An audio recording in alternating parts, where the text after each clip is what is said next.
Right, let's go with some vector facts where you need to remember to manage some difficult questions.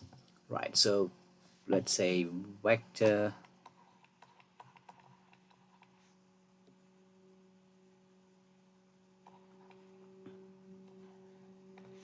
right.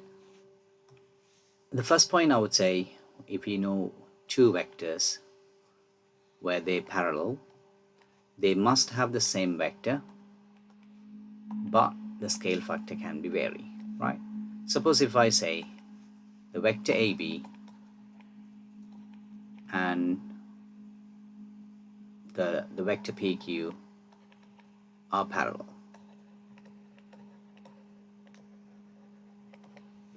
Then what do you need to know? Let's say if I say this is something 3A plus 2B, then this PQ must be, since it's parallel, you need to know it must be some times or some lambda times 3A plus 2B.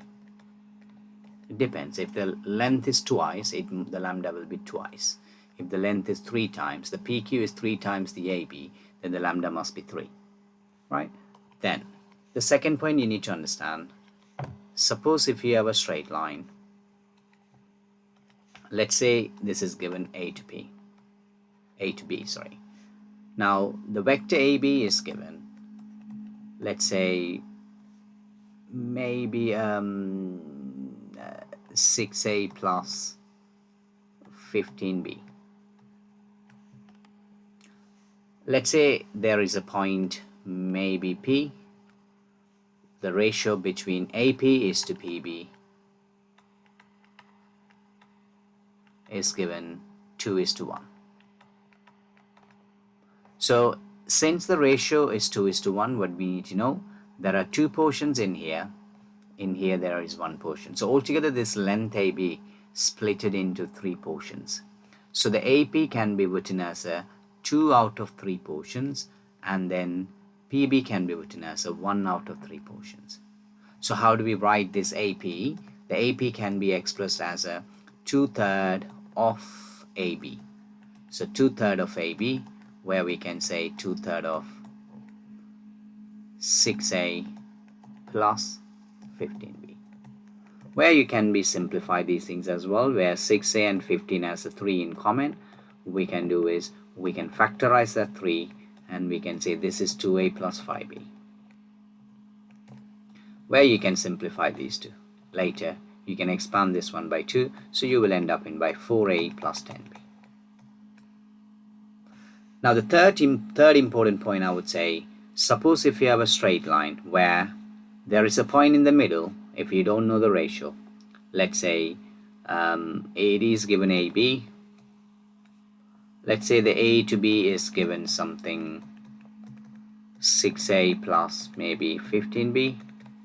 Now there is a point P, we don't know the ratio.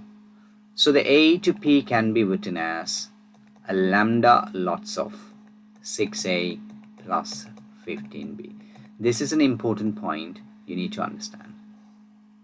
And the next point I would say, suppose if you have two equal vectors, let's say the vector AB is given 3A plus KB, and then the same vector AB is given, let's say lambda A plus 5B. In that case, what we can do, we can say that 3A plus KB must be equal to lambda A plus 5B, because they are same vectors expressed in different ways. So by considering the component A, you can simply come to a conclusion where lambda is equal to 3. By considering the component B, you can come to a conclusion where K is equal to 5. So these are some important points in order to manage some challenging questions in vectors.